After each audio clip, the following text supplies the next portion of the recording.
Assalamualaikum warahmatullahi wabarakatuh. Perkenalkan, nama saya Elga Bilapsari. Saya seorang mahasiswa dari Universitas Cikubang yang dari jurusan akuntansi.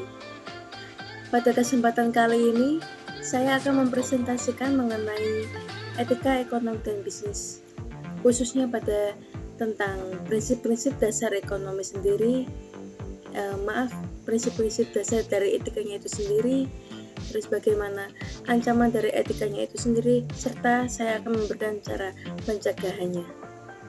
Untuk yang pertama, saya akan membahas mengenai tentang definisi etikanya itu sendiri. Etika merujuk pada nilai-nilai moral dan norma yang menjadi pedoman bagi individu atau kelompok dalam mengatur tindakan atau perilaku. Secara pada khususnya, etika sendiri itu adalah ilmu tentang sikap dan kesusilaan seseorang dalam melakukan tindakan, serta merupakan konsep penilaian sifat kebenaran atau kebaikan dari tindakan sosial berdasarkan kepada tradisi yang dimiliki oleh individu maupun kelompok.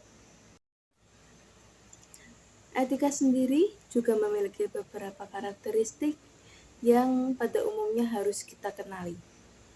Untuk mengenal lebih jauh mengenai bagaimana etika serta menuju ke prinsipnya. Untuk yang pertama, kita ada etika bersifat mutlak atau absolut. Nah, pada penjelasannya, etika sendiri itu adalah etika yang memiliki sifat yang tetap berlaku untuk siapa saja, di mana saja, dan kapan saja tanpa tergantung pada dasar moral atau keputusan orang lain. Pada intinya, etika memang bersifat mutlak dan terbuka untuk umum. Etika absolut ini dapat dinegosiasikan dan tidak bermoral dua. Nah, etika absolut sendiri ini juga memiliki beberapa karakteristik yang meliputi pada yang pertama ada sifat mutlak. Sifat mutlak ini berlaku untuk siapa saja, yang sudah saya sampaikan tadi, untuk siapa saja dan kapan saja, tanpa tergantung pada kondisi apapun dan kapanpun, atau keputusan individu sendiri. Untuk yang kedua, tidak bermoral dua. Pada artinya, etika absolut tidak melibatkan perbuatan atau tindakan yang bermoral dua seperti membunuh, merampas hak yang bukan milik kita, yang seharusnya milik orang lain sendiri. Untuk yang ketiga, ada itu permanen. Etika absolut berlaku meskipun tidak disaksikan oleh orang lain. Dan umumnya, etika tetap berlaku meskipun tanpa disaksikan oleh siapapun. Pada umumnya memang etika itu tidak bisa diubah oleh siapapun, soalnya sudah bersifat permanen dan tidak disaksikan oleh orang lain, bersifat fana lebih tepatnya. Untuk yang keempat ada berfungsi sebagai tempat. Maksudnya dari fungsi sebagai tempat itu, etika absolut itu menjadi tempat untuk mendapatkan pandangan atau perspektif kritis yang berhadapan langsung dengan isu-isu etika dalam kehidupan sehari-hari. Nah, ini maksudnya menjadi tempat sebagai pandangan kita dalam kehidupan sehari-hari yang tentunya melibatkan tentang etikanya itu sendiri. Karakteristik etika yang kedua yaitu etika tetap berlaku meskipun tanpa disaksikan oleh orang lain.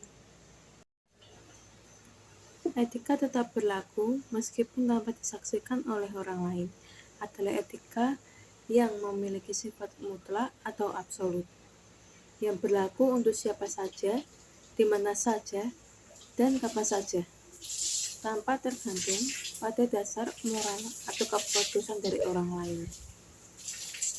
Contoh etika dari tetap berlaku ini yakni meliputi seperti sikap menghormati kepada orang lain, menunjukkan sikap hormat dengan tidak berperilaku sombong atau menjaga nada bicara kita saat berbicara dengan orang lain, dan selalu berusaha bersikap sederhana. Tidak memandang rendah orang lain, menghargai dan mempercaya pada perbedaan dan kemampuan orang lain, tanpa memandang mereka rendah. Untuk yang selanjutnya, karakteristik dari etika selanjutnya ada etika berhubungan dengan cara pandang batin manusia. Etika ini yang melibatkan nilai moral, norma, dan prinsip hidup yang menjadi pedoman bagi individu atau kelompok dalam mengatur tindakan atau perilaku. Hal ini mencakup pandangan batin mengenai baik buruknya suatu perbuatan yang dilakukan, serta keterkaitannya dengan hati nurani dan prinsip hidup manusia. Etika juga tetap berlaku meskipun tanpa disaksikan oleh orang lain, menegaskan ada sifat mutlak atau absolut yang sudah kita sampaikan tadi. Dengan demikian, etika memainkan peran dalam membentuk cara pandang batin manusia terkait perilaku atau interaksi sosial, serta dalam menjaga harmoni dan menghargai antar sesama. Karakteristik etika pada selanjutnya ini, etika yang berhubungan dengan perbuatan, perilaku, dan tingkah laku manusia. Etika yang berhubungan dengan perbuatan, perilaku, dan tingkah laku manusia. Hal ini mencakup aturan, norma, kaidah, atau tata cara yang menjadi pedoman atau asas bagi individu dalam melakukan perbuatan. Etika sangat erat ikatannya dengan perilaku perbuatan serta tingkah laku suatu individu, serta berkaitan dengan hati nurani dan prinsip hidup manusia yang baik. Contohnya, tindakan mencuri tetap dianggap pelanggaran etika dan norma, meskipun tidak diketahui oleh orang lain dan dapat mempengaruhi moral seseorang. Etika juga memainkan peran penting dalam membentuk cara pandang batin manusia terkait dengan perilaku dan interaksi sosial, serta dalam menjaga harmoni dan menghargai antar sesama. Untuk yang selanjutnya akan beralih ke definisi profesi. Profesi sendiri ini adalah sebuah bidang pekerjaan yang membutuhkan keahlian, pelatihan, atau mungkin sertifikasi, khususnya yang diperoleh dari suatu pendidikan. Nah, seseorang yang berkompeten di suatu profesi tertentu disebut profesional. Profesi memiliki karakteristik sendiri yang membedakannya dari pekerjaan yang lainnya, seperti keahlian, berdasarkan pengetahuan teoritis, adanya asosiasi profesional, kode etik, proses sertifikasi, dan lisensi khusus untuk bidang profesi tersebut. Selain itu, profesi juga memiliki kaidah dan standar moral yang tinggi yang berlaku bagi para profesional berdasarkan kegiatan, serta dalam pelaksanaannya harus lebih mengutamakan kepentingan masyarakat atas kepentingan pribadi. Profesi sendiri juga memiliki suatu karakteristik yang pada umumnya akan digunakan, meliputi yang pertama, keahlian berdasarkan pengetahuan teoritis. Profesional diasumsikan memiliki pengetahuan teoritis yang ekstensif dan keterampilan khusus yang diperoleh melalui pendidikan, pelatihan, atau pengalaman. Untuk yang kedua ada asosiasi profesional. Profesi sendiri biasanya memiliki badan yang diorganisasi oleh para anggotanya, seperti asosiasi profesi, yang bertujuan untuk meningkatkan status para anggotanya. Untuk yang selanjutnya ada kaidah dan standar moral yang tinggi. Profesi memiliki kaidah dan standar moral yang tinggi yang berlaku bagi para profesional berdasarkan kegiatan. Kepentingan masyarakat untuk yang selanjutnya ada dalam pelaksanaannya, profesi harus lebih mengutamakan kepentingan masyarakat di atas kepentingan pribadi. Untuk selanjutnya, izin khusus dan lisensi. Seseorang yang profesional harus memiliki izin khusus dan lisensi di bidang tertentu agar dapat menjalankan pekerjaan yang sesuai. Karakteristik ini membedakan profesi dari pekerjaan lainnya dan menegaskan pentingnya keahlian, etika, dan tanggung jawab dalam menjalankan suatu profesi. Setelah adanya definisi dari etika dan juga dari profesi, untuk yang selanjutnya akan saya jelaskan mengenai tentang definisi etika profesi. Etika profesi ini juga mencakup berbagai aspek, termasuk integritas, kompetensi, atau tanggung jawab sosial. Tujuannya yaitu untuk menjaga standar moral yang tinggi, menghormati kode etik profesi, dan berperilaku dengan integritas pribadi dan profesional. Etika profesi juga berkontribusi pada pembangunan masyarakat yang lebih baik dan berkelanjutan. Nah, setelah kita mengenal adanya definisi etika, terus profesi, lanjut dengan etika profesi, kita akan membahas mengenai tentang definisi prinsip dari dasar etika itu sendiri.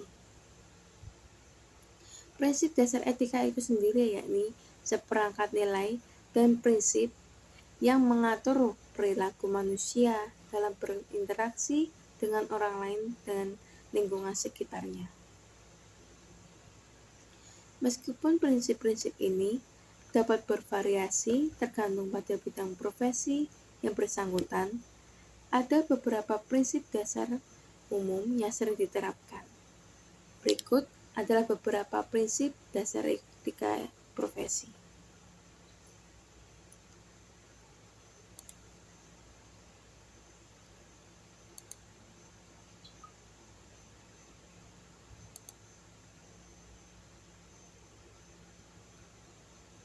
Pada dasarnya, macam-macam prinsip etika dasar profesi ini sendiri ada umum, ada 5. Untuk yang pertama, ada prinsip integritas.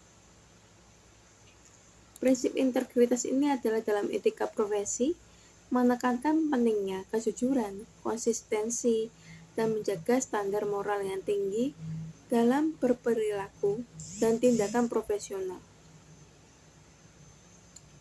Para profesional diharapkan untuk menghormati kode etik profesi, berperilaku dengan integritas pribadi dan profesional, serta mempertimbangkan prinsip-prinsip etika yang relevan. Integritas juga mencakup kemampuan untuk menerima kesalahan yang tidak disengaja dan perbedaan pendapat yang jujur, tetapi tidak menerima kecurangan atau peniadaan. Integritas juga mencakup kemampuan untuk menerima kesalahan yang tidak disengaja dan berpendapat dan perbedaan pendapat yang jujur, tetapi tidak menerima kecurangan atau peniadaan. Untuk yang kedua ada prinsip objektivitas. Prinsip ini menekankan bahwa para profesional harus berusaha untuk mempertahankan ketidakberpihakan dan keadilan, serta menghindari pengaruh pribadi atau kepentingan yang mungkin mempengaruhi objektivitas mereka. Ada beberapa hal yang berkaitan dengan prinsip objektivitas ini. Untuk yang pertama, ketidakberpihakan. Profesional harus memastikan bahwa keputusan dan tindakan mereka didasarkan pada fakta dan analisis yang objektif. tanpa adanya preferensi atau pandangan pribadi yang dapat mempengaruhi penilaian mereka. Yang kedua ada netralitas. Para profesional seharusnya tidak memihak atau mendukung pihak tertentu tanpa alasan yang objektif. Mereka harusnya tetap netral dan tidak membiarkan hubungan pribadi atau kepentingan pribadi mempengaruhi profesionalisme mereka. Untuk yang selanjutnya ada keterbukaan.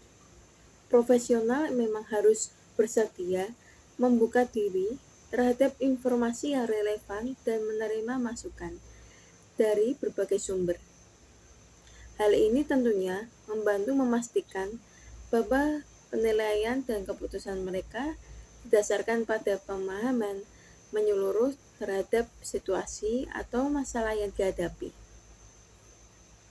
Keempat ada transparansi. Para profesional harus melakukan tindakan mereka dengan transparan. Dengan kata lain, menjelaskan dengan jelas dasar-dasar penilaian atau keputusan mereka kepada pihak yang terlibat atau yang terpengaruh oleh tindakan tersebut. Untuk yang selanjutnya ada tidak diskriminatif. Objektif juga mencakup prinsip untuk tidak melakukan diskriminasi. Profesional harusnya bersikap adil terhadap semua individu tanpa memandang ras, jenis kelamin, agama, orientasi seksual, atau faktor-faktor lain yang tidak relevan. Untuk yang terakhir ada analisis fakta. Objektivitas sendiri ini melibatkan analisis objektif terhadap fakta dan informasi yang tersedia. Profesional harus berusaha untuk menghindari penilaian atau keputusan yang didasarkan pada pendapat pribadi atau dukungan fakta yang memadai. Nah, prinsip objektivitas menjadi landasan penting dalam memastikan bahwa profesional menjalankan tugas mereka dengan integritas dan keadilan, memberikan kepercayaan kepada pihak yang terlibat, serta mempertahankan standar etika profesi yang tinggi. Untuk yang ketiga ada prinsip kompetensi serta sikap kecermatan dan kehati-hatian profesional. Prinsip kompetensi menekankan bahwa para profesional harus memiliki keterampilan, pengetahuan, atau keahlian yang cukup untuk dalam menjalankan tugas dan tanggung jawab mereka. Profesional sendiri harus terus-menerus mengembangkan dan memperbarui keterampilan mereka agar tidak tetap relevan dalam bidang profesi mereka. Kompetensi mencakup pemahaman mendalam tentang konsep, teknologi, dan prinsip terbaru yang berkaitan dengan profesi tersebut. Kecermatan mengacu pada ketelitian dan keakuratan dalam menjalankan tugas atau memberikan pelayanan. Profesional harus berusaha untuk menghindari kesalahan atau kelalaian yang dapat merugikan individu atau masyarakat. Kecermatan merupakan aspek kritis dalam memastikan bahwa profesional memberikan pelayanan atau mengambil keputusan dengan akurat. Ini melibatkan penggunaan informasi yang tepat, penelitian yang cermat, dan pemantauan terus-menerus terhadap perubahan kondisi atau situasi. Sikap kehati-hatian menekankan perlunya berpikir matang dan merencanakan tindakan dengan hati-hati sebelum melaksanakannya. Profesional harus mempertimbangkan konsekuensi dan tentunya resiko yang mungkin timbul dari tindakan atas keputusan mereka. Kehati-hatian membantu mencegah kesalahan atau kerugian yang dapat terjadi akibat tindakan impulsif atau kekurangan pertimbangan.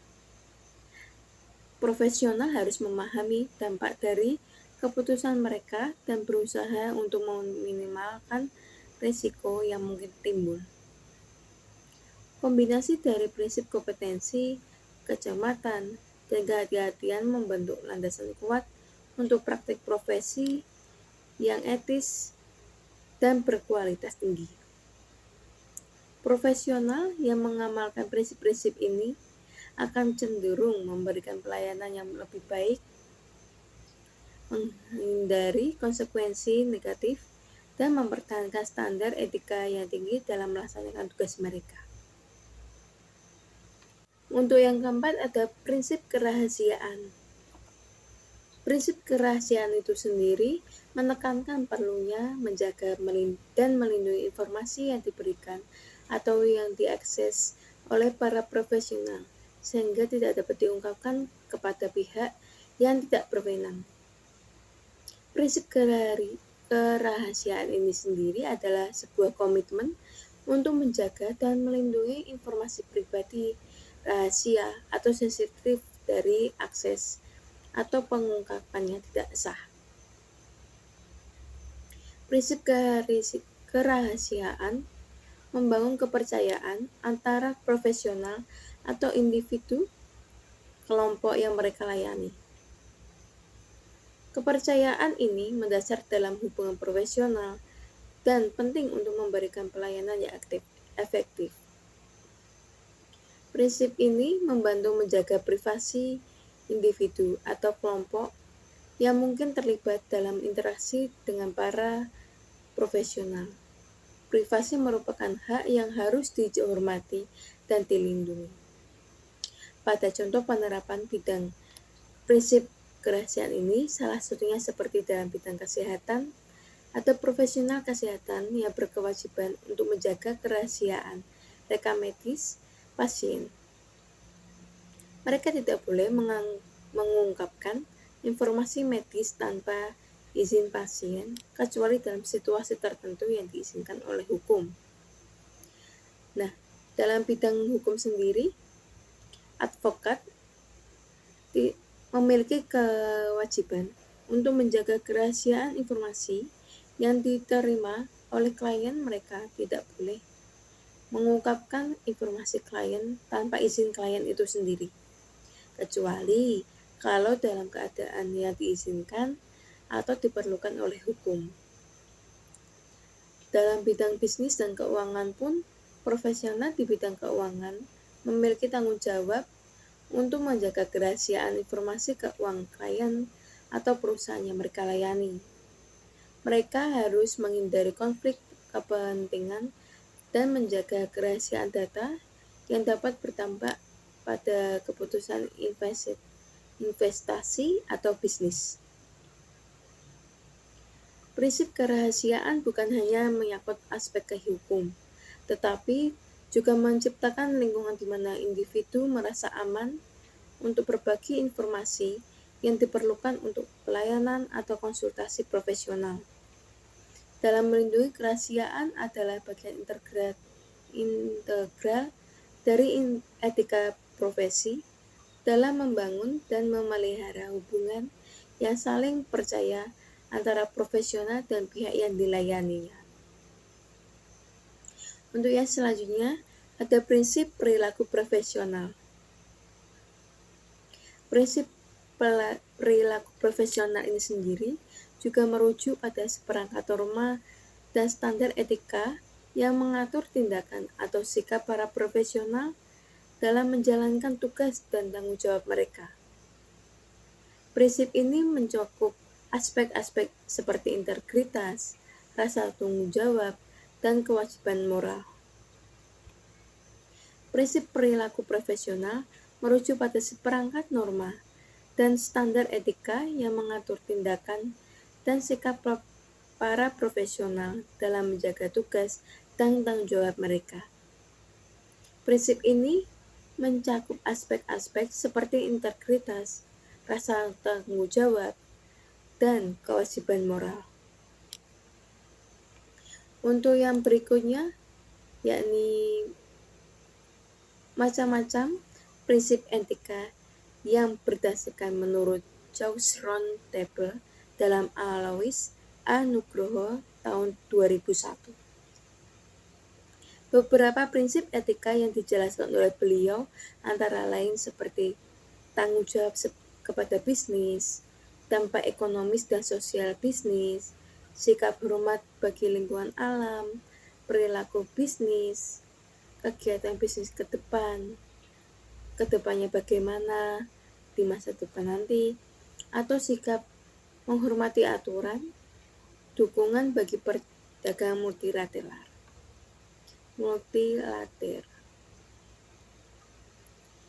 Nah, untuk yang selanjutnya juga ada nih dari menurut Sonny Graf tahun 1995.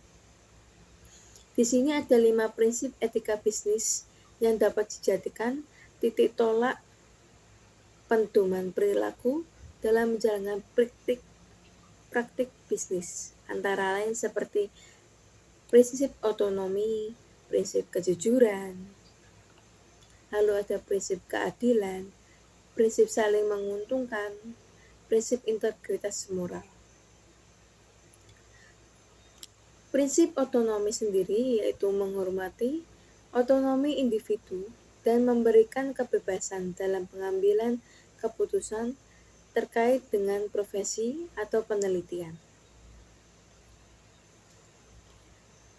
Nah, prinsip kejujuran sendiri itu juga menanamkan sikap apa adanya berdasarkan fakta, situasi, dan kondisi yang sebenarnya, serta melaksanakan berbagai kontrak, komitmen, dan perjanjian yang telah dibuat. Untuk yang selanjutnya ada prinsip keadilan. Di sini memastikan perilaku yang adil dan setara terhadap semua pihak yang terlibat. Prinsip yang saling menguntungkan memerlukan semua pihak dengan adil dan tidak diskriminatif. Tentunya menghormati hak cipta dan hak kaya intelektual atau HAKI. Prinsip integritas moral. Prinsip ini menjunjung tinggi kejujuran serta moralitas yang sangat kuat dalam setiap tindakan dan keputusan. Untuk yang selanjutnya ada yang berdasarkan mengenai Lawrence, Weber, dan Post tahun 2005. Beberapa prinsip etika ini menurut mereka yang antara lain seperti kejujuran, pegang janji, membantu orang lain, menghormati hak orang lain, seperti itu. Untuk yang selanjutnya,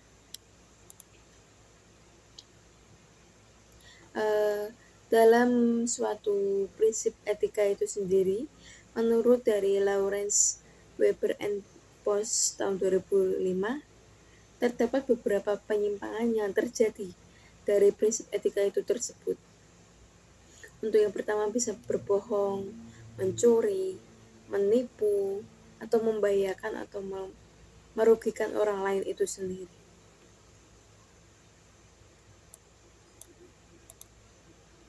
Nah, untuk yang menurut West tahun 2006 mengemukakan 4 prinsip etika, antara lain seperti martabat atau haknya, kewajiban, kewajaran, atau keadilan.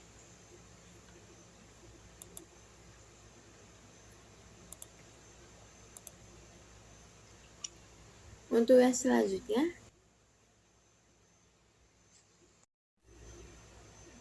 ancaman terhadap kepatuhan prinsip dasar etika ini sendiri ada 5 jenis yang perlu kita pahami dan perlu kita cermati.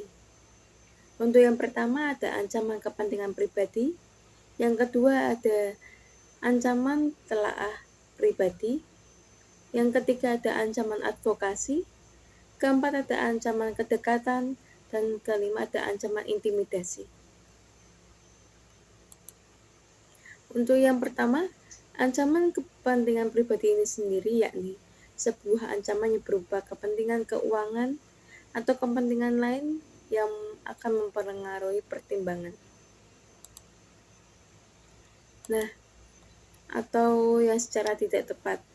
Dalam konteks profesi, ancaman ini dapat merujuk pada situasi di mana individu terpengaruh oleh kepentingan pribadi, sehingga tidak mempengaruhi objektivitas dan integritas dalam pengambilan keputusan atau pelaksanaan tugasnya.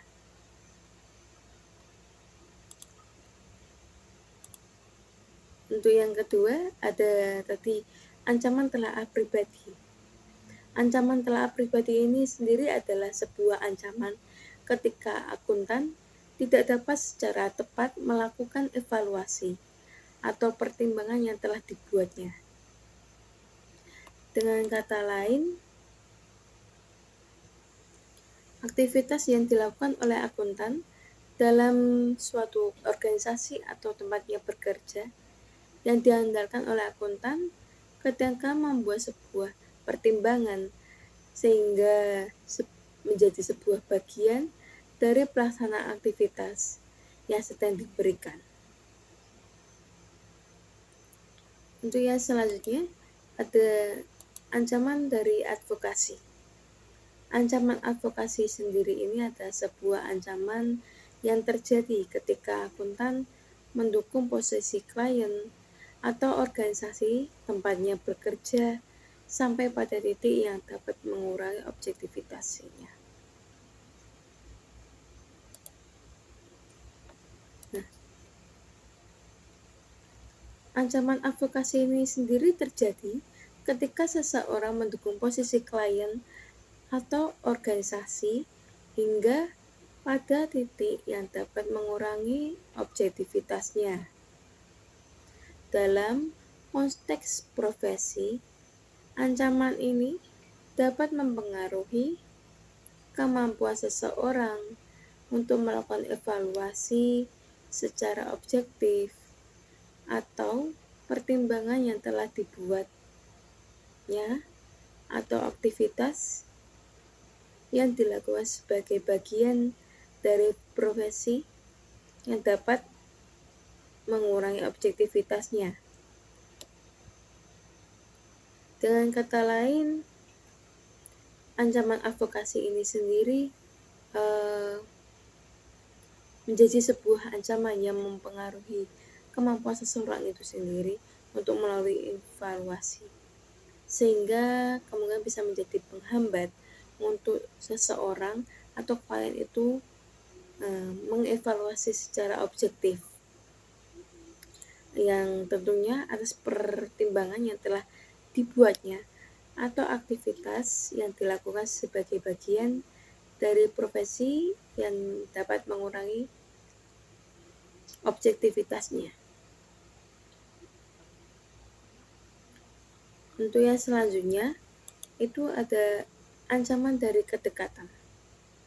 Ancaman kedekatan ini sendiri yaitu sebuah ancaman yang tentunya terjadi ketika adanya hubungan yang lama atau hubungan yang dekat antara klien yang satunya terhadap klien yang satunya atau sebuah organisasi tempatnya bekerja.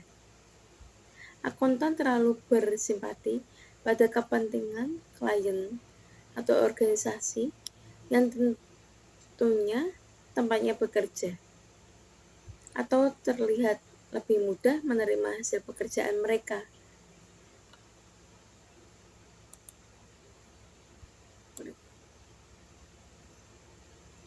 Akuntan dalam ancaman kedekatan ini terlalu bersimpati kepada kepentingan klien atau organisasi tempatnya bekerja atau terlalu mudah menerima hasil pekerjaan mereka. Pada intinya, dalam melakukan sebuah pekerjaan atau di organisasi tempatnya bekerja, agar sebaiknya seorang akuntan tidak segan untuk terlalu bersimpati terhadap kepentingan klien sendiri. Untuk yang selanjutnya ada ancaman intimidasi. Ancaman intimidasi ini sendiri adalah sebuah intimidasinya sendiri ini adalah sebuah tindakan yang atau perbuatan yang bisa dilakukan dengan berbagai cara. Intimidasi bisa dilakukan memberikan ancaman secara verbal. Intimidasi juga bisa dilakukan dengan memberikan tanda-tanda yang menyeramkan seperti mengirimkan surat, kaleng, dan sejenisnya. Ancaman intimidasi merujuk pada tindakan membuat seseorang merasa malu, takut, atau terancam. Dalam konteks prinsip dasar etika profesi, intimidasi dapat mencakup tindakan atau perilaku yang bertujuan untuk mengancam atau menakut-nakuti seseorang, yang pada gilirannya dapat mempengaruhi kepatuhan pada prinsip dasar etika. Intimidasi dapat terjadi dalam berbagai konteks, termasuk lingkungan kerja, pendidikan, dan sosial. Tentunya dapat memiliki beberapa dampak psikologis yang signifikan pada korban.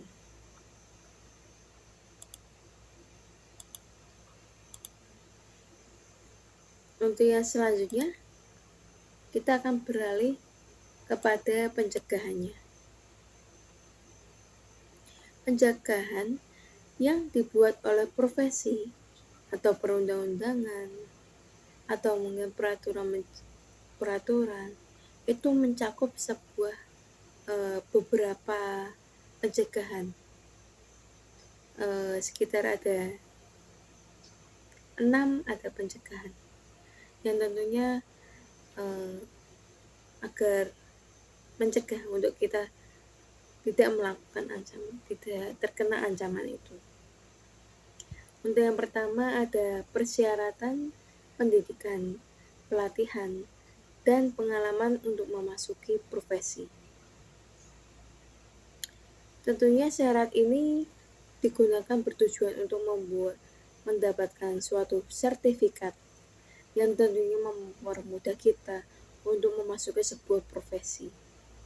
Profesi di bidang apa saja akan membutuhkan sebuah sertifikat. Untuk yang kedua, ada persyaratan pengembangan dan pendidikan profesional yang berkelanjutan. Persyaratan ini tentunya membutuhkan kita untuk lanjut ke sarjana kedua. Yang ketiga, ada peraturan tata kelola perusahaan, sehingga dari peraturan tata kelola perusahaan ini kita akan dapat mencegah adanya ancaman-ancaman yang bisa jadi terjadi ketika adanya pelanggaran dari suatu etika itu sendiri tentunya. Untuk yang keempat ada standar profesi. Standar profesi ini sangat dibutuhkan ketika kita bagaimana cara menyesuaikan pekerjaan yang kita lakukan dengan kemampuan yang kita miliki. Sehingga standar profesi ini sangat dibutuhkan bagi kita semua untuk melakukan pencegahan adanya ancaman-ancaman itu tentunya. Untuk yang kelima ada prosedur pengawasan dan pendisiplinan dari organisasi profesi atau regulator. Prosedur tentunya langkah-langkah atau sebuah petunjuk pengawasan dan pendisiplinan dari organisasi profesi atau regulator. Tentunya langkah-langkah ini untuk adanya pengawasan, disiplinan dari organisasi sehingga dapat mencegah adanya ancaman-ancaman itu masuk dan mempengaruhi organisasi profesi.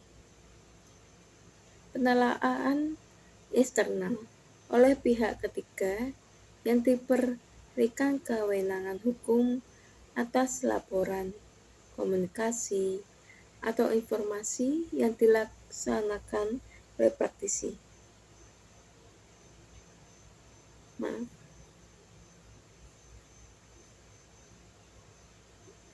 Penelaahan eksternal oleh pihak ketiga ini diberikan kepada kewenangan hukum atas laporan, yang tujuannya kita akan